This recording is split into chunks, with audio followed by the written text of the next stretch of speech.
லகரம் டிவி நேயர்கள் அனைவருக்கும் வணக்கம். நாம் தமிழர் கட்சி, தாவேகா கட்சி, இரண்டு கட்சிகள் மோதி கொண்டிருக்கிறது. இன்றைக்கு மோதி கொள்ளுகிற கட்சியாக இது என்னமோ ஆளுங்கட்சி எதிர்கட்சி போல் அப்படித்தான் இன்றைக்கி இருக்குது. திமுக அதிமுக மோதி கொள்ளலை. எடப்பாடி பழனிசாமி அவர் நிச்சயமாக பாஜகவினுடைய ஸ்ட்ராங்கமாக அங்கே போயிடுவாராங்கிற மாதிரி எனக்கு சும்மா பெயர் அளவுக்கு இப்போ வேண்டாங்கிறாங்க. பல்வேறு நெருக்கடிகள் இருக்குது. நவம்பர் 27 தேதிக்கு மேலே அண்ணாமலை வர்றாரு. பல்வேறு சம்பவங்கள் இருக்குது. ஆனால் நாம் தமிழர் கட்சியில் இந்த அளவுக்கு இந்த கட்சி கொஞ்சம் வீழ்ச்சி நிலைக்கு போயிட்டுருக்கு. இந்த கட்சியை காப்பாற்றுங்க அப்படிங்கிற ஒரு செய்தியை நம்ம போட்டோம்னா நம்மளை தீவிரவாதின்னு மாதிரி நினச்சிக்கிட்டு அங்கே உள்ள சில பேர் சீமான்ட்ட சில பேர் என்னை தவறாக போட்டு கொடுத்து சில வேலைகளை பண்ணுறாங்க. சரி, நான் நாம் தமிழர் கட்சியில் 1.5 வருஷம் ஒன்றிய செயலாளராக நேர்மையாக, மிக நேர்மையாக, துணிச்சலாக, சிறப்பாக செயல்பட்டேன் அப்படிங்கிறது திருச்சி பிரபு அவர்களுக்கு தெரியும், துருவனுக்கு தெரியும், திலீபனுக்கு தெரியும். இப்போ அவர் அதிமுகவுக்கு போயிட்டார். அதே போல் ஜெயசீலன், புதுக்கோட்டை ஜெயசீலன் அவர்களுக்கு தெரியும். இப்படி எல்லோருக்குமே தெரியும். சேதராமன் ஐயா அவர்களுக்கும் தெரியும். ஆனால் இந்த நாம் தமிழர் கட்சி இந்த அளவுக்கு வீழ்ந்து கொண்டு போகிறது, வீழ்ச்சிக்கு போகிறது அப்படிங்கிறத நினச்சி பார்க்கும்போது தான் நம்ம கொஞ்சம் ஆதங்கத்தில், கொஞ்சம் கோபத்தில் நம்ம செய்தியை போடுறோம். ஏன்னா அதே நேரத்தில் இந்த பெரம்பலூர் மாவட்டம், கடலூர் மாவட்டம், திருச்சி மாவட்டம், அரியலூர் போன்ற மாவட்டங்கள்லேருந்து சாரையாக அப்படியே தாவேகா கட்சிக்கு போகிறாங்களா? நாகப்பட்டினத்தில் 2000 பேர் போனாங்க. அப்போ 2000 பேர் நாம் தமிழர் கட்சியில் இருந்தாங்களா அப்படின்னு இவரே கேள்வி கேட்குறாரு சீமான். உங்கள் கட்சியில் 2000 பேர் இருந்தாங்களா, 1000 பேர் இருந்தாங்களா இல்லையான்னு கூட சீமானுக்கு தெரியல. அப்போ அந்த கட்சியை ஆளுமைப்படுத்தி அந்த கட்சியை வலிமை இல்லாமல் கொண்டு போவது யார்? செந்தில்குமாரா, பாக்கியராஜா? இந்த 2 பேருமே இந்த கட்சியை குத்தகைக்கு எடுத்துட்டாங்களா அப்படிங்கிற ஒரு கேள்வியும் இருக்குது. இப்போ 100 நபர்களை சேசு ஓரங்கட்டி விட்டார் பெரம்பலூர் மாவட்டத்தில் அப்படிங்கிறது மாதிரி அங்கிருந்து நாம் தமிழர் கட்சியிலேருந்து மனசெலவில் பாதிக்கப்பட்டவங்க நமக்கு சொல்கிறாங்க. சரி, 100 நபர்கள் ஓரங்கட்டிட்டாங்க. புதியவர்கள் வந்தவர்கள் ஆதரவாளர்கள் 100 நபர் ஓரங்கட்டிட்டாங்க. அதில் 50 பேர் காத்திருப்பு பட்டியலில் இருக்காங்க. அதில் ஒரு 30 பேர் நாம் தமிழ் தாவேகா கட்சிக்கு போயிட்டாங்க. விஜய் கட்சி தொடங்கியதும் பாதி பேர் அந்த கட்சிக்கு போயிட்டாங்க. அப்படி 100 பேர் ஒரு கட்சியிலேருந்து வர்றாங்க. பொதுமக்கள் அந்த புது தமிழ் தேசியத்தை நோக்கி வர்றாங்க. தாவேகா கட்சி தொடங்கிறதுக்கு முன்னாடி முன்னும் பின்னும் அப்படின்னு பார்க்கும்போது இந்த 100 பேரில் 50 பேர் விஜய் ரசிகராக இருக்காங்க. அந்த 50 பேர் தாவேகா கட்சி தொடங்கின பிறகு ஒரு 30 பேர் போயிடறாங்க. மீதி 20 பேர் தாவேகா கட்சியினுடைய கொள்கை எப்படி இருக்கும் அப்புறம் போகலான்னு போகிறாங்க. கொள்கையும் இன்னைக்கு இருக்குல்ல. அப்போ அந்த கொள்கை அடிப்படையில் சாதி மத வேறுபாடுகள் இன்றி சமத்துவமான அரசியலை செய்யணுமா இல்லையா? இப்போ நாம் தமிழர் கட்சி நாம் தமிழர் கட்சியா அல்லது வன்னியர் கட்சியாங்கிற லெவலுக்கு போயிடுச்சு. கிட்டத்தட்ட ஆதிக்கம், வன்னியர்கள் ஆதிக்கம் அதிகமாக போயிருச்சு அப்படிங்கிறது தான் நமக்கு தகவல். இதெல்லாம் வச்சு பார்க்கும்போது சீமானுக்கு முழுமையான தகவல் போகுதா இல்லையா? சீமான் எப்படி இருக்கார்? அவர் சும்மா மேடை பேச்சு, ஊடகங்களுக்கு பேட்டி கொடுக்குறது, இந்த வேலையோடு அவர் வேலை முடிஞ்சு போச்சு. நிர்வாகத்திறமை, ஆட்சி மன்ற குழு, அதாவது கழக ஒருங்கிணைப்பு குழு, இந்த கட்சி ஒருங்கிணைப்பு குழு, வழிகாட்டி குழுன்னு ஒன்று இருக்கணுமா இல்லையா? கட்சிக்கு வழிகாட்டி குழுன்னு ஒரு 10 பேரை என்னை மாதிரி ஆள். தஞ்சாவூரில் ராம்குமார் இருக்கார் இல்லையா, மாநாடு ஆசிரியர், அவரெல்லாம் என்றைக்குமே தமிழ் தேசியத்துலேருந்து சாகிறவர்களையும் அவர் தமிழ் தேசியம் தான், அதுலேருந்து மாறவே மாட்டார். சாகிறவர்களையும் சீமான் தான், மாறவே மாட்டார். அவர்களாம் கட்சியில் கட்சி வழிகாட்டி குழுன்னு சொல்லி ஒரு 8 பேர்த்தில் ஒரு ஆள், அவரை ஒரு 10 பேர்த்தில் ஒரு ஆளை போட்டோம்னா சூப்பராக பண்ணிடுவார். ஒரு 5 மாவட்டத்தை கொடுத்தோம்னா சிறப்பாக பண்ணுவார். அது மாதிரி உண்மையான ஆளுக்கெல்லாம் இங்கே வேலை இல்லை. விருதாச்சலம் தொகுதி மாநில பொறுப்பாளராக இருக்கக்கூடிய அமுதா நம்பி அவர் பார் ஏலம், மணல் தொழில் இதெல்லாம் செய்கிறாரு. அதை தட்டி கேட்டதுனால பல பேர்த்த கட்சியிலேருந்து ஓரங்கட்டிட்டாங்க அப்படிங்கிற மாதிரியான தகவல் இருக்குது. இன்னும் அதில் ஒரு குறிப்பிட்ட நபர்கள் வெற்றிக்குமனோடு இணைய தயாராக இருக்கிறார்கள் அப்படிங்கிறாங்க. திருச்சி, பெரம்பலூர், அரியலூர், கடலூர், இந்த என்டிகே நாம் தமிழர் கட்சியில் வன்னியர்கள் கட்சி போல் ஆதிக்கம் அதிகமாகிவிட்டது. இதனை கட்டுப்படுத்துவதற்கு யார முடியும்? பிற சமுதாய மக்கள்லாம் இப்போ ஒரு சமுதாய மக்களுக்குன்னு அதிகமாக அங்கே முக்கியத்துவம் கொடுக்கும்போது வேறு சமுதாய மக்கள் பல்லரோ, பறையரோ, உடையாரோ, கோணாரோ, வன்னியரோ, கல்லரோ, மரவரோ, அகமுடையரோ, சேர்வையோ மற்றவங்க யார் போவாங்க? வன்னியர் மட்டும் அங்கே அதிகமாக. எடப்பாடி பழனிசாமி 10.6 10.16% வன்னியருக்கு இட ஒதுக்கீடுன்னு ஒதுக்குனார். தமிழ்நாடு முழுவதுமாக வன்னியர்கள் இந்த அதிமுக வெற்றி பெற வச்சுருவாங்களா? தென்மண்டலத்தில் 55 தொகுதி 2026 அவுட் ஆகுது. யார்? அதிமுக காலி ஆயிரும். அப்போ அதிமுக கூட தாவேகா கூட்டணிக்கு போனாலும் அங்கே முக்குளத்தூர் ஓட்டு சுத்தமாக கிடைக்காது. விஜய் தான் யோசனை பண்ணுறாரு. சீமானுக்கு பிரச்சனை இல்லைங்க, அவர் தனியாகவே நின்னாலும் எல்லா இடத்துலையும் ஆளை நிப்பாட்டி இந்த சாட்டை துறைமுருகன் மூலியமாக வெறும் டாக்டர்களையாக நிற்க வச்சு எல்லாத்தையும் ஆண்டி ஆக்கி, போண்டி ஆக்கி, கோடீஸ்வரர்களை லட்சாதிபதி ஆக்கி, லட்சாதிபதி 1000 ஆக்கி குப்பைக்குழியில் தள்ளிடுவாங்க. அந்த வேலையை தான் பண்ணிட்டு இருக்காங்க. நாம் என்ன சொல்கிறோம்னா, இந்த தமிழ் தேசிய கட்சி, நாம் தமிழர் கட்சி இந்த நாட்டிற்கு தேவையா இல்லையானா கண்டிப்பாக தேவை. காங்கிரஸும் தேவை தான். ஆனால் அந்த கட்சி கொஞ்சம் கொஞ்சமாக கடைசியில் ஒரு 5% வந்து அழிஞ்சு நிற்க நினைக்கிறேன். 2% தான் அந்த கட்சி இருக்குது, ஒன்றும் பெரிய அளவுக்கு இல்லை. ஆனால் நாம் தமிழர் கட்சி அப்படி இல்லை. ஈழப்போர் காலகட்டத்தில் அந்த ரத்த இதை பார்த்துட்டு, போர் முறைகளை பார்த்துட்டு, பெரிய படுபாதக கொலை சம்பவங்களை பார்த்துட்டு, கற்பழிப்பு போன்ற சம்பவங்களாக இசைப்பிரியா போன்றவர்கள் அந்த போன்ற சம்பவங்களெல்லாம் வந்து கேள்விப்பட்டுட்டு, அதன் ஆதங்கத்தில் நம்ம வந்து இந்த திராவிட கட்சிகள் இப்படியெல்லாம் துரோகம் செஞ்சுருக்கு, காங்கிரஸ் கட்சி துரோகம் செஞ்சுருக்குன்னு ஆதங்கத்தில் உள்ளே வர்றாங்க. வந்தவங்களுக்கு நாம் தமிழ் கட்சியில் சீமான் கட்சியில் என்ன முக்கியத்துவம் இருக்குது? யாராவது கொஞ்சம் வளர்ந்தாங்கன்னா அவங்க கழுத்தை பிடிச்சி திரும்பி தூக்கி போட்டுறது, அப்படியான சம்பவங்கள் தான் தொடர்ந்து நடந்திருக்கு. இங்கே வந்து அமுதா நம்பியாக இருக்கட்டும், சேசு, நீல மகாலிங்கம், ரத்தனவேலு அனைவருமே வன்னியர்களுடைய ஆதிக்கமாக இருக்காங்க. அவங்களுக்கு அடுத்த பதவியில் இருக்கிறவங்களும் வன்னியர்களாக இருக்காங்க. அப்போ என்னங்க தமிழ் தேசிய கட்சிங்க என்னங்க ஒரே சாதி கட்சியாங்க? ஒரு 5 மாவட்டத்தில் வன்னியர்களோட ஆதிக்கம் தான் அந்த கட்சியில் இருக்குது. பிற சாதியை சார்ந்தவர்கள் அந்த கட்சியில் இருக்க முடியல, ஆதிக்கம் செலுத்த முடியல, ஒரு பொறுப்பில் கூட இருக்க முடியலை. அவர்கள் ஓரங்கட்டப்படுகிறார்கள், நிராகரிக்கப்படுகிறாங்கன்னா அப்போ இது வந்து பேசாமல் வன்னியர் சங்கமாக இணைச்சிட்டு போயிருங்களே, எதுக்கு நாம் தமிழர் கட்சி தமிழ் தேசிய கட்சின்னு பேசுகிறீங்கன்னு நான் சொல்லலை, அங்கே இருக்கக்கூடியவர்கள் சொல்கிறாங்க. அதே நேரத்தில் திருச்சி, அரியலூர், பெரம்பலூர் ஆகிய மாவட்ட பகுதிகளில் சாதிய பாகுபாடு அப்படின்னு இருக்குது. சீமான்கிட்ட சொல்ல போனால் தவறு செய்தவர்களுக்கு ஆதரவாக செந்தில்குமாரும் தலைமை நிலைய செயலாளர் செந்தில்குமார், பாக்கியராஜ் மாநில செய்தி தொடர்பாளர், இவங்க 2 பேர்த்தோட முகம் வெளியில் தெரியாதுங்க. ஆனால் திரள் நிதியில் இவங்களுக்கு ஒரு பங்கு போகுது. இவங்க சீமானுக்கு 1000 கோடினா இவங்களுக்கு ஒரு 100 கோடி. சீமானை நம்ம குறைச்சி மதிப்பிடலைங்க. எல்லாருமே வந்து தமிழ் தேசியத்தில் இருக்கிறவங்க என்ன மஞ்சள் பையை எடுத்துக்கிட்டு தெருவில் பிச்சைக்காரனான படுத்துருக்கணுமா, ஸ்டார் ஹோட்டலில் தங்க கூடாதா? தங்குங்க, பண்ணுங்க. உங்களுடைய கட்சியை உள்கட்டமைப்புகளை சரியாக செய்யவில்லை என்று சொன்னால் எதற்காக பல லட்சம் இளைஞர்களை ஆண்டி ஆக்கி விட்டார் சீமான் அப்படிங்கிறத என்னுடைய குற்றச்சாட்டு. எத்தனை பேருங்க தன்னுடைய வாழ்க்கையை வந்து இன்றைக்கி நாம் தமிழர் கட்சியால் நிற்கிறாங்க தெரியுமா? நான்லாம் 1.5 வருஷம் அந்த கட்சிக்காக வேண்டிய உழைச்சேன். கடைசியில் என்ன பண்ணீங்க? நீங்கள் கட்சியிலேருந்து ஒதுங்கிக்கணும்னு சர்வசாரமாக பிரபு சொல்லிட்டார். இன்றைக்கி இந்த பகுதியில் நான் மாவட்ட செயலாளராக இருந்தால் நான் கட்சி எப்படி செயல்முறையாக கொண்டு போவேன், எப்படி லோக்கலில் இருக்கக்கூடிய ஊழல் முறைகேடுகளை சுட்டி காட்டி ஒரு பத்திரிகையாளர் என்கிற முறையில் கடுமையாக இந்த நாம் தமிழர் கட்சியை வளர்த்து கொண்டு போவேன். இன்றைக்கி நாம் தமிழர் கட்சியில் வடக்கு மாவட்ட செயலாளராக பாலினியாக யாரோ ஒருத்தர் இருக்காங்களா, அவங்களாம் வந்து இங்கே சமயபுரத்தில் கோயிலில் நடக்கக்கூடிய ஊழல் முறைகேடுகளை சுட்டி காட்ட முடியுமா? கள்ளக்குடி பகுதியில் சிமெண்ட் ஃபேக்ட்ரியில் எந்த அளவுக்கு மாசு கட்டுப்பாட்டு வாரியம் மக்கள் மூச்சு திணறல், அந்த மக்கள் ரொம்ப தடுமாறுறாங்க, அதை சுட்டி காட்ட முடியுமா? எல்லா இடத்துலையும் திராவிட முன்னேற்ற கழகத்தோடும் அதிமுகவோடும் அந்த கட்சி இந்த கட்சி வரும்போது காசு வாங்கிட்டு போகிறவங்களுக்கு தான் இன்றைக்கி வந்து நாம் தமிழர் கட்சியில் ஒரு போக்கிடமாக அங்கே வருது இருக்குது. இதெல்லாம் மாற்றணும்னா தமிழ் தேசிய கட்சி நல்ல கட்சியாக இருக்கணும். திரள் நிதிக்காக வேண்டிய செந்தில்குமாரும் பாக்கியராஜும் அந்த கட்சியில் இருக்காங்க. முதல்ல செந்தில்குமாரையும் பாக்கியராஜையும் அந்த கட்சியை விட்டு தூக்கிட்டு அந்த இடத்துக்கு மாநாடு ராம்குமார் போன்றவர்களை கொண்டு வாங்க. நான் யாரையும் கோத்து விட்டோ தவறாக செய்தி போடலாங்க. உண்மையானவர்களுக்கு சீமான் முக்கியத்துவம் கொடுத்தாங்க. கொள்ளையடிக்கிறவனுக்கும் தவறு செஞ்சவங்களை சுட்டி காட்ட போனோம்னா, அப்போ நான் இருக்கேன், என் மாவட்டத்தில் முருகேசன்கிறவர் தவறு பண்ணுறாருன்னு சொன்னோம்னா முருகேசனுக்கு உடனே ஃபோன் பண்ணி என்ன அவனை பற்றி இவ்வளோ சொல்கிறாரு, வா பேசிக்குவோம். அவங்களுக்குள்ள ஒரு சமரசம். இது ஒரு கட்சியாங்க, அது இப்படி போகிறது தான் கட்சியோட நிலைப்பாடா? நாம் தமிழர் கட்சி எந்த அளவுக்கு போயிட்டுருக்குன்னு பாருங்கள். அப்போ பெரம்பலூரில் 100 பேர், கடலூரில் 75 பேர், அரியலூரில் 85 பேர், திருச்சியில் வந்து தயாராகிட்டு இருக்காங்க. எப்படி 50, 80, 30ன்னு சொல்லி எல்லாம் தாவேகா கட்சிக்கு போகிறாங்க. கொள்கை ரீதி சீமான் முன்ன பின்ன பேசுகிறாரு, மாட்டுக்கறி தின்னு ஜிம்முக்கு போகணுன்னு பேசுகிறாரு. அதுக்காக வேண்டியெல்லாம் கிடையாதுங்க. அரசியலில் யாரும் ஒரே நிலைப்பாட்டோடு பேசுறதில்ல. ஏன்னா ரூபாய்க்கு வந்து ஒரு படி அரிசின்னு சொன்னவர் ஒரு பிடி அரிசின்னு சொன்னார் யார்? அண்ணாதுரை, அறிஞர் அண்ணாதுரை. அரசியலில் உண்மையாகவே கடைசி வரலையும் பேச முடியாது. போர் முறைகளில் படைகளில் இருக்கக்கூடியவர்கள் திருமணம் செய்து கொள்ளக்கூடாதுன்னு சொல்லி மேதகு தலைவர் பிரபரான்னு சொல்கிறார். ஆனால் ஒரு காலகட்டத்தில் அவர் திருமணம் பண்ணுறாரு. சரியாக இருக்க முடியாது ஒரு சில விஷயங்கள். அதே போல் ராமசாமி நாயக்கர் இருக்கக்கூடிய ஐயா ராமசாமி அவர்கள் வந்து என்ன பண்ணுறாரு, 72 வயது 60 வயதுக்கு மேற்பட்டவர்கள் திருமணம் செய்து கொள்கிறார்கள். இளம் பெண்களுடைய வாழ்க்கையை கெடுக்கிறாங்க. அவங்க வாழ்க்கை வேறு மாதிரி போயிடுது. அவங்க வந்து கள்ளத்துறப்பாகுது. வயோதிக திருமணம் செய்தவர்களை முச்சந்தியில் நிற்க வச்சு செருப்பால் அடைப்பேன்னு சொன்னவர் தான் ராமசாமி நாயக்கர். ஆனால் 72 வயசில் மூத்தரச்சண்டி ஏற்று கொண்டு திருமணம் செய்து கொள்ளக்கூடிய ஒரு சூழ்நிலை வருகிறது. சொத்துக்களை வேறு யார்ட்டையோ கலைஞானதுக்கிட்டே நெஞ்சலையிட்டோ அண்ணாதுரையிட்டோ யார்ட்டையும் எழுதி கொடுக்கறதுக்கு மனசு இல்லை, யாரையும் நம்பலை. அப்போ ஒரு 2வது தரமாக ஒரு பொண்ணை திருமணம் பண்ணுறாரு.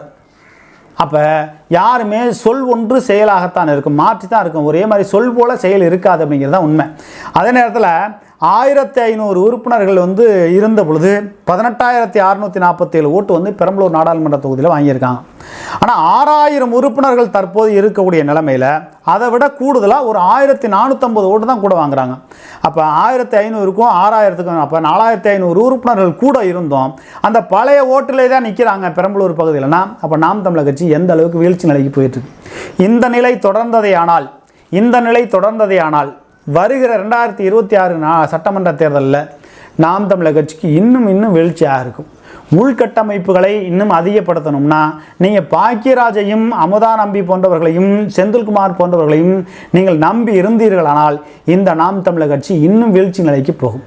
நம்ம அவங்கள குறையாலாம் சொல்லலை. எல்லாருமே இன்றைக்கி வந்து பணம், வாழ்வாதாரம், அடுத்த கட்ட நகர்வுகள், திரள் நிதி, அதை வச்சு கூடுதலாக சம்பாதிக்கணும் அப்படின்னு தான் நினைப்பாங்க. அது எல்லாத்துக்குமே உள்ளதை. இப்போ நான் இருக்கேன், பணம் சம்பாதிக்கணும்னு ஒரு எண்ணம் தான். ஆனால் போதும் என்ற மனமே பொன் மருந்து. இப்போ சீமானுக்கு கிட்டத்தட்ட 4000 கோடி சொத்து இருக்கிறாங்க. நீங்கள் பணம் வெளியில் திரள் நிதி வாங்குறீங்க, எல்லாம் பண்ணுறீங்க. இந்த 2026 நாடாளுமன்ற தேர்தலில் அந்தந்த சட்டமன்ற தொகுதிக்குள்ளே இருப்பவர்களை நீங்கள் வேட்பாளராக களத்தில் நிறுத்தி வெற்றி வாய்ப்புகளை ஏற்படுத்தினா, இப்போ மண்ணச்சநல்லூர் தொகுதியில் யார் ஒன்றிய செயலர்னு தெரியல, யார் செயல்படுறாங்கன்னு தெரியல. சட்டவிரோத செயல்களில் ஈடுபடக்கூடியவர்கள் உங்களுக்கு பணம் கொடுக்குறார்கள் என்பதற்காக அவர்களுக்கு பொறுப்பு கொடுக்க அளவு பார்க்கிறது ஒரு கட்சியா? அப்போ சட்ட குற்றச்சம்பவங்கள்லாம் நடக்குதுன்னு சீமான் வாய்களையும் மேடையில் பேசுகிறாரே அப்படின்னு சொல்லலாம். சீமானை பற்றி நம்ம முழுமையாக குறை சொல்லலை. சீமானவர்கள் இந்த கட்சியை நல்ல முறையில் இன்னும் வளர்ச்சி நிலைக்கு கொண்டு போகணும்னு தான் ஆசைப்படுறாரு. அவர்கிட்ட இருக்கிற ஒரே ஒரு குறை என்னென்னா, நான் சிவன் கோயிலுக்கு போகும்போது கறி தின்னுட்டு போவேன், முருகன் கோயிலுக்கு போகும்போது கறி தின்னுட்டு போவேன்னார். ஏன் ஒரு பிளேட்டு கறியோர நீங்கள் சிவன் கோயிலுக்குள்ளேயும் முருகன் கோயிலுக்கும் போய் பாருங்களேன். அப்போ முன்னுக்கு பின் முரோதமாக பிற மதங்களை சிவ வழிபாட்டில் முருக பக்தர்கள் போன்றவர்களெல்லாம் மனச்சங்கடத்தை ஏற்படுத்தக்கூடிய சில பேச்சுக்கள்லாம் இருக்குது. இந்த சாட்டை துரைமுருகன் ஒருத்தர் வந்து என்னை விட வயசில் கம்மி தான், நீங்கள்லாம் வந்து இந்த கட்சியை அழித்து கொண்டு நீங்கள் நினச்சிட்டு இருக்கீங்க, ஏதோ நாம் தமிழர் கட்சியில் இருக்கிறதுனால சாட்டை துரைமுருகன்லாம் உயிரோடு இருக்க முடியுது, நடமாட முடியுது, இல்லைன்னா பல சிக்கல்களை சந்திக்க வேண்டி வரும்னு நான் சொல்லலை, இசக்கி ராஜாவே சொல்லிட்டார். ஏன்னா பாண்டியர்களை வந்து பல்லர்களை வந்து பாண்டியர்கள், பறையர்களை வந்து அது மாதிரி சாதிய பிரிவினவாதம் பேச வேண்டாம். அவரவர் சாதியில் அவரவர்கள் பெண் கொடுத்து போகணும். இரு சமுதாயம் 2 சாதி ஒத்துக்குச்சுன்னா அவங்க கல்யாணம் பண்ணிட்டு போகிறாங்க. இதில் வந்து திருமாவளவனோ நாம் தமிழர் கட்சியோ சாதி அடிப்படையில் பண்ணக்கூடாதுங்க. விஜயகாந்த் வந்து என்னைக்காவது சாதியை பற்றி பல்லர் பறையர் அப்படின்னு சொல்லி ஏதாவது இழிவாக யாராவது 2 சாதியை கோத்து விட்டு துரைமுருகன் மாதிரி ஆள் பேசியிருக்காங்களா அந்த விஜயகாந்த் கட்சியில்? கிடையாதுல்ல. அப்போ ஏன் இந்த வேலைகளை செய்யறீங்க? அரிக்குதா ரொம்ப சொரிஞ்சு விடணுமா? பின்னி எடுத்து போடுவாங்க. தமிழ்நாட்டில் நாம் தமிழர் கட்சி செய்யக்கூடிய வேலை இந்த பிரிவினவாத அரசியலை கைவிட்டுருங்க. ஒரு அளவு தான், அதுக்கு மேலே நீங்கள் தொடர்ந்து இது போன்ற பிரிவினைவாத அரசியலில் சேர சோழ பாண்டிய மன்னர்கள்னால் அவங்களுக்குன்னு ஒரு வரலாறு இருக்குது.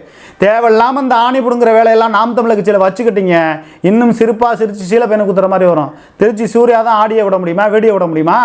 நாங்கள் திரட்டினாலும் ஒவ்வொரு மாவட்டத்திலையும் ஆடியோ வீடியோவில் எடிட் பண்ண முடியும். ஆனால் நாம் தமிழர் கட்சியில் இருக்கக்கூடிய சீமான் ஒரு விஷயத்தை நீங்கள் நல்லா தெரிஞ்சுங்க. உங்களுடைய கட்சி இந்த அளவுக்கு பெரம்பலூர் தொகுதியில் ஒரு 50,000 ஓட்டு கூட வாங்க முடியலன்னா, சட்டவிரோத செயலில் ஈடுபடக்கூடியவர்களான நீங்கள் கட்சிக்குள்ளே வச்சுக்கிட்டு உங்கள் கட்சியை ஒன்று தாத்திடுறவன், கொள்ளையடிக்கிறவன், மணலில் காசு வாங்குறவன், இவனெல்லாம் வச்சுக்கிட்டு கல்குவாரியில் காசு வாங்குறேன், இவனெல்லாம் வச்சுக்கிட்டு நீங்கள் கட்சியில் வச்சுக்கிட்டு என்ன பண்ண போகிறீங்க இந்த நாம் தமிழர் கட்சி? அப்போ கீழேருந்து மேலே வரலையும் அப்படி தான் இருக்கான்னு மக்களுக்கு ஒரு சந்தேகம் ஏற்படும்ல. நாம் தமிழர் கட்சியில் பல லட்சம் பேர் வந்து வாழ்க்கையை இழந்துட்டாங்க தெரியுமா? எத்தனை பேர் என்கிட்ட தொடர்பு கொண்டு அழுகுறாங்க தெரியுமா? தமிழ் தேசியம் உச்சபட்ச அரசியலை தொடும், சட்டமன்ற உறுப்பினர்களை பெறும், எம்பிக்களை பெறும் என்ற ஆசையிலையும் அவாவிலையும் நாங்கள் இந்த கட்சிக்குள்ளே வர்றோம். தமிழ் தேசியத்தை காப்பாற்ற வேண்டும் என்ற எண்ணத்துக்குள்ளே இந்த கட்சிக்குள்ளே வர்றோம். ஆனால் சீமான் இந்த கட்சியை வழிநடத்த தெரியவில்லையா? அவருக்கு எதிராக செந்தில்குமாரும் பாக்கியராஜும் இதுபோல செய்கிறார்களா? இந்த கட்சியில் மிகவும் நேர்மையாக செயல்படக்கூடியவர்கள் எனக்கு தெரிஞ்சு மதிவாணன் செயல்படுறாருங்க. மதிவாணனுக்கும் எனக்கு என்ன பெரிய நெருக்கமா? அவர் சொல்லி செய்தி போடுறோமா? அதே போல் காளியம்மாள் அவர்கள் இந்த கட்சிக்கும் தமிழ் தேசியத்துக்கும் உண்மையாக இருக்காங்க. 2000 ரூபா பணம் கொடுத்தாங்கன்னு எவனோ ஒரு அயோக்கிய பெயரை நாதாரிக்கு பிறந்த நாதாரி எவனோ போட்டு கொடுத்தான்னு கேட்டுக்கிட்டு சீமான் வந்து பேசுகிறாரு. காளியம்மாள் உண்மையாக தமிழ் தேசியத்தோடு இந்த நாம் தமிழர் கட்சியில் கடைசி வரலையும் இருக்கணும்னு ஆசைப்படுறாரு. அப்படி ஒரு சூழ்நிலை கட்சி மாறக்கூடிய வந்தால் அடுத்த கட்சியில் போய் அமைச்சராகி நல்ல லெவலுக்கு போயிடுவாங்க. உடனே எங்கள் கட்சியில் இருந்ததுனால தான் அவங்க வந்து போய் அந்த அளவுக்கு போனாங்க. உங்கள் கட்சியில் இருந்து நீங்கள் வந்து அப்ரசண்டி கட்சியாக வச்சு நடத்திட்டு இருக்கீங்க. இசைமதிவாணன் சிறப்பாக செயல்படக்கூடியவர், காளியம்மாள் சிறப்பாக செயல்படக்கூடியவர். அதே போல் ராம்குமார் மாநாடு ஆசிரியராக இருக்கா, அவருக்கு ஒரு நல்ல பொறுப்பை கொடுத்து ஒரு அங்கீகாரம் கொடுங்க. உண்மையாக உழைக்கக்கூடியவர்களுக்கு நிறைய பேர் இருக்காங்க, அவங்களுக்கு முக்கியத்துவம் கொடுங்க. இப்படி நீங்கள் செஞ்சு இது மூலம் தவறுகள் செஞ்சு இந்த செந்தில்குமார், பாக்கியராஜ் போன்றவர்கள் இந்த கட்சியை அழிச்சிட்டு இருக்காங்க. இடும்பாவனம் கார்த்திக் இந்த கட்சிக்கு உண்மையாக சிறப்பாக செயல்படுறாரு, உழைக்கிறாரு. காதல், பயம், சில பிரச்சனைகள் அதெல்லாம் விட்டுருங்க. யாருக்கு இல்லை? எம்ஜிஆருக்கு இல்லையா? கருணாநிதிக்கு இல்லையா? ஜெயலலிதா அம்மாவுக்கு இல்லையா? எல்லாருக்கும் தனி மனித உணர்ச்சின்னு ஒன்று இருக்குது. அந்த விஷயத்துக்குள்ளே நம்ம போகல. ஆனால் இடும்பாவனம் கார்த்திக் மிக நேர்மையாக இந்த நாம் தமிழர் கட்சிக்காக உண்மையாக உழைத்து கொண்டு இருக்கிறார். ஐயநாதன் அவர்களை மிக நயமாக, நாணயமாக, ஒரு நடுநிலையோடு அவரை வந்து சில இடத்துல காயடிச்சு பேசுகிறாரு. ஏன்னா ஐயநாதன் போய் விஜயை போய் தளபதிங்கிறார். நமக்கே அசிங்கமாக இருக்குது. ஒரு சின்ன பையன் அரசியல் அறிவாற்றலை இன்னும் வளரல, கொஞ்சம் கொஞ்சமாக தான் வளர்ந்துக்கிட்டு வர்றாரு. இன்னும் எதுவுமே தெரியாது. ஒரு ஊடகங்களை கூட கூப்பிட்டு பேட்டி கொடுக்கல. அவரை போய் தளபதிங்கிறாரு. தமிழ் தேசியமும் சித்தாந்தமும் ஒன்றுங்கிறாரு. கருவாட்டு குழம்பையும் சாம்பாரையும் ஒன்றா ஊற்றி சாப்பிட்டா எப்படி இருக்குங்கிற செய்தியை நம்ம தான் முதல்ல வெளியிட்டோம். அதன் பிறகு தான் சீமானே பேசினாருங்கிறது ஊருக்கு உள்ளதுக்கு நன்றாகவே தெரியும். இப்படிப்பட்ட நிலைமையில் இடும்பாவனம் கார்த்திக்கு, காளியம்மாள், மதிவாணன், இன்னும் ஒரு சில பேர் இருக்காங்க. அவர்களெல்லாம் முன்னிலைப்படுத்தி அவர்களுக்கு முக்கியத்துவம் கொடுத்து இந்த கட்சியை வழிநடத்தி கொண்டு போங்க. நாம் தமிழர் கட்சி இந்த சாட்டை துரைமுருகனை வந்து மேடையில் ஏற்றுறதை நிப்பாட்டுங்க. அவர் தான் இந்த கட்சியை கொஞ்சம் கொஞ்சமாக அழித்து கொண்டு ஏதோ வேலையெல்லாம் பண்ணியிருக்காரு. இது போன்ற வேலைகளை செய்தீர்கள் ஆனால் நிச்சயமாக நாம் தமிழர் கட்சிக்கு இந்த சட்டமன்ற தேர்தல் 2026 4% ஓட்டில் வந்து நின்றோம். அந்த மாதிரி ஒரு வேலைக்கு போகாமல் செந்தில்குமாரையும் பாக்கியராஜையும் நம்பி வர்றாங்கன்னா, முருகேசனை பற்றி ஒரு தவறு சொல்கிறாங்க, முருகேசன்கிட்ட ஃபோன் பண்ணி எப்பா உன்னை பற்றி இவ்வளோ தவறு சொல்கிறாங்க, வா நம்மளுக்குள்ளே சமரசமாயிரும் டீல் பேசுகிறீங்களா? அந்த வேலைகளை செய்யாமல் நாம் தமிழர் கட்சியை வளர்த்து கொண்டு போகணும்னா சீமான் அவர்கள் அதாவது வந்து வழிகாட்டி குழுன்னு ஒரு 10 பேரை நியமித்து இசைமதிவாணன், இடும்பாவனம் கார்த்திக்கு, காளியம்மாள், ராம்குமார் மாநாடு ஆசிரியர் தஞ்சாவூர் போன்றவர்களெல்லாம் இன்னும் ஒரு 4-5 பேர்த்த சேர்த்து அதில் ஒரு வழிகாட்டு குழுன்னு ஒரு 10 பேர் அது பண்ணி அதுபோல் செஞ்சு இந்த கட்சியை இன்னொரு விஷயம் நாம் தமிழர் கட்சிக்கு நான் சொல்கிறேன், நீங்கள் மாநில ஒருங்கிணைப்பாளர், மண்டல ஒருங்கிணைப்பாளர் இந்த நிலைமையெல்லாம் நீங்கள் வந்து எடுத்துட்டு கட்சியினுடைய பொதுச் செயலாளராக சீமான், அவைத்தலைவராக இடும்பாவனம் கார்த்திக்கோ, காளியம்மாளோ அல்லது மதிவாணனோ, அப்போ ராம்குமாரோ யாரோ ஒருத்தர் இது மாதிரி யாராவது போட்டு, அப்புறம் அவைத்தலைவர்னு ஒருத்தர் போட்டு, பொருளாளர்னு போட்டு, பொதுச் செயலாளர், அவைத்தலைவர், பொருளாளர், தமிழ்நாட்டு அரசியல் சூழ்நிலைக்கேற்ப இங்கே வந்து கட்சி நடத்தினாதான் இங்கே வந்து வெல்ல முடியும். நீங்கள் அதிகாரத்துக்குள்ளே போக முடியும். வெளியில் நின்றுக்கிட்டு நாங்கள் கனிம வளங்களை வந்து தடுத்தோம், ஆற்று மணல் கொள்ளையை தடுத்தோம் அப்படின்னு பேசுகிறதெல்லாம் வந்து நான் கூட தான் பேசுவேன். நீங்கள் பேசுவது அரசு குறிப்பேட்டில் வரணும், அவைக்குள்ளே வரணும்னா சட்டமன்ற உறுப்பினராக போகணும், நகராட்சி உறுப்பினராக போகணும், மாமன்ற உறுப்பினராக போகணும், பேரூராட்சி உறுப்பினராக போகணும், ஒன்றிய கவுன்சிலராக போகணும், சேர்மனாக போகணும், நகராட்சி தலைவராக வரணும், மாநகர மேயராக வரணும், அமைச்சராகணும், சட்டமன்ற உறுப்பினராகணும், முதலமைச்சராகணும். எதுவுமே இல்லாமல் நாங்கள் வெளியில் இருந்துட்டு கத்துவோம், நாங்கள் எல்லாத்தையும் தடுப்போங்கிறதெல்லாம் ஒரு அரசியலே கிடையாது. அதனால் சீமான் அவர்கள் மிக நேர்மையாக இருந்து வழிகாட்டி குழுன்னு, கட்சிக்கு வழிகாட்டி குழு அப்படின்னு சொல்லி ஒரு இசைமதிவாணன், இடும்பாவனம் கார்த்திக், ராம்குமார், இன்னும் இடும்பாவனம் கார்த்திக் போன்றவர்களுக்கெல்லாம் ஒரு முக்கியத்துவம் கொடுத்து அவங்களாம் கடைசி வரலையும் மாற மாட்டாங்க, நேர்மையாக இருப்பாங்க, தமிழ் தேசியத்துக்காண்டி உழைப்பாங்க. அப்படிப்பட்டவர்களுக்கு முக்கியத்துவம் கொடுத்து செந்தில்குமார், பாக்கியராஜ் போன்றவர்கள்லாம் தூக்கி அடுத்த கட்ட பதவியை வேறு ஏதாவது உங்கள் தொழில் ரீதியாக நீங்கள் இருப்பீங்க அதில் ஏதாவது கொடுத்துட்டு நான் தமிழ் தேசிய கட்சி, நாம் தமிழர் கட்சி அடுத்த கட்ட வளர்ச்சி நோக்கி போகணும்னா இது போன்ற விஷயங்களை செஞ்சு, நல்ல விஷயங்களை செஞ்சு, காத்திருப்பப்பட்டிருக்கிறவெல்லாம் எல்லாத்தையும் சேர்த்து உள்கட்டமைப்புகளை இன்னும் விரிவுபடுத்தி நாம் தமிழர் கட்சி அடுத்த கட்ட வளர்ச்சி நோக்கி போகுமா அல்லது தாவேக்காவை முந்துமா பிந்துமா அப்படிங்கிற ஒரு பல்வேறு தகவல்கள் இருக்கிறது. இன்னும் மாவட்ட வாரியாக நாம் தமிழர் கட்சியில் என்னென்ன சம்பவங்கள் நடக்க போகுது அப்படிங்கிறத நம்ம கேமரா தூக்கிட்டு எல்லா இடத்துக்கும் நம்ம போக போகிறோம். நாம் தமிழர் கட்சியில் இருக்கக்கூடியவர்கள் எந்த பகுதியில் இருக்கிறவங்களா இருந்தாலும் எனக்கு தொடர்பு கொண்டு நடுநிலையான கருத்தை சொல்லுங்கள், நம்ம செய்தி வெளியிட தயாராக இருக்கோம். திராவிடத்திற்கு மாற்றாக தமிழ் தேசியம் என்னும், திராவிடத்தை அழிக்க வேண்டும் என்பதற்காக தமிழ் தேசியம் அல்ல, தமிழ் தேசியத்தை அழிக்க வேண்டும் என்பதற்காக திராவிடம் இல்லை, ஒன்றை ஒன்று சார்ந்திருக்க வேண்டிய அவசியமும் அல்ல. ஆனால் தவறு நடப்பதை சுட்டி காட்டி மேலே எழும்பி ஆட்சி அதிகாரத்துக்குள்ளே வரணுங்கிறத திராவிடமும் தமிழ் தேசியமும் ஒரு போட்டியாக இருக்கணும். அதே நேரத்தில் தவறுகள் நடக்குது நாங்கள் சுட்டி காட்டுறோங்கிறது மட்டுமே ஒரு அரசியல் கட்சியோட கொள்கை இல்லை. அதுக்கு பேசாமல் நீங்கள் தேர்தல் களத்தில் நிற்காமல் தீக்கா மாதிரி நின்றுங்க. தாலியறுப்பு போராட்டம் நடத்திக்கிட்டு இந்த நாட்டை நாசப்படுத்திக்கிட்டு தெரியுறாங்களா, அவங்க மாதிரி கூட பண்ணிட்டு போயிருங்க. ஆனால் நீங்கள் வந்து அதிகாரத்துக்குள்ளே வந்தும் வராமையும் பல பேர்த்தோடைய வாழ்க்கையை ஆண்டி ஆக்கியது போல செய்ய வேண்டாம். மீண்டும் மீண்டும் சீமானவர்களுக்கு நான் ஒரு கோரிக்கையாக வைக்கிறேன்.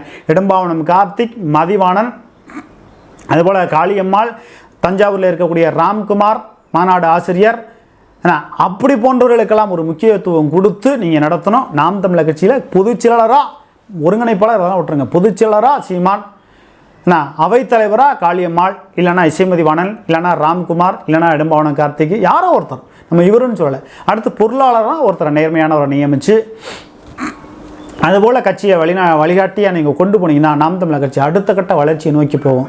பலரது வாழ்க்கையை ஆண்டியாக்காதீங்க. அதுபோல் விஜய் கட்சியில் நாம் தமிழர் கட்சியிலேருந்து போகிறவர்கள் புதிதாக எந்த கட்சியிலையும் பொறுப்பில் இல்லாதவங்க விஜய் கட்சிக்கு போகிறவங்களுக்கும் இதே நிலைமை தான். எந்த கட்சியிலையும் போய் பணத்தை வீண் விரையமாக செலவு பண்ணாதீங்க. நாம் தமிழர் கட்சியிலையாவது ஒரு கொள்கை இருக்குது, தமிழ் தேசிய கட்சின்னு. விஜய் கட்சியில் கருவாட்டு குழம்பையும் சாம்பாரையும் ஒன்றா ஊற்றி சாப்பிட்ற ஒரு நிலைமையை ஏற்படுத்துவாங்க. கருவாட்டு குழம்பையும் ஒன்றா ஊற்றி சாப்பிட சொன்னால் உங்களுக்கு அருவருப்பாக இருக்குமா இருக்காதா? அதனால் தாவேகா கட்சியில் போகிறவங்க இருங்க, அதை ஒரு பயிற்சி பட்டறையை எடுத்துக்கிட்டு அடுத்து வந்து நாம் தமிழர் கட்சியோ அதிமுகவோ திமுகவோ எந்த கட்சி வேணாலும் போங்க, பாஜகவுக்கு போங்க, எந்த கட்சி வேணாலும் போங்க. ஆனால் அதிகமாக தாவேகா கட்சிக்கு போகிறவங்க செலவு பண்ணிங்கன்னா ஆண்டி ஆகிடுவீங்க. அதுதான் உண்மை. ஏன்னா இன்றைக்கு 10 ரூபா சம்பாதிக்கிறதுங்கிறதே கஷ்டம். அப்படி இருக்கும்போது நாம் தமிழர் கட்சியில் பொதுச் செயலாளர், அவைத்தலைவர், பொருளாளர் அதுபோல் கொண்டு வரணும். வழிகாட்டி குழுன்னு இசைமதிவாணன், இடம்பாவன கார்த்திக்கு, ராம்குமார், காளியம்மாள் போன்றவர்களுக்கெல்லாம் ஒரு முக்கியத்துவம் கொடுக்கணும். அந்த மாதிரி கொடுத்து நாம் தமிழர் கட்சி அடுத்த கட்ட வளர்ச்சியை நோக்கி போகுமா அப்படிங்கிறத பொறுத்து வந்து பார்ப்போம். தமிழ்நாடு முழுவதுமாக அந்தந்த மாவட்டங்களுக்கு நம்ம வந்து நாம் தமிழர் கட்சி தாவேகா இந்த சூழ்நிலைகளை பற்றிலாம் நம்ம தகவல் எடுக்க போகிறோம். நாம் தமிழர் கட்சியில் உள்ளவங்க அங்கங்கே இருக்கிறவங்க நம்மள்ட்ட தொடர்பு கொண்டு கூட நீங்கள் தகவலை சொல்லலாம். நேரில் நீங்கள் வர முடியலனாலும் நீங்கள் அப்படி நேரில் நீங்கள் வந்து பேட்டி கொடுக்கணும்னா திருச்சி மாவட்டம் சமயபுரத்தில் தான் நம்ம அலுவலகம் இருக்குது. என்கிட்ட நீங்கள் தொடர்பு கொண்டு நேரில் வந்து நீங்கள் உங்களுடைய கருத்துக்களை, நடுநிலையான கருத்துக்களை நீங்கள் சொல்லலாம். நன்றி, வணக்கம்.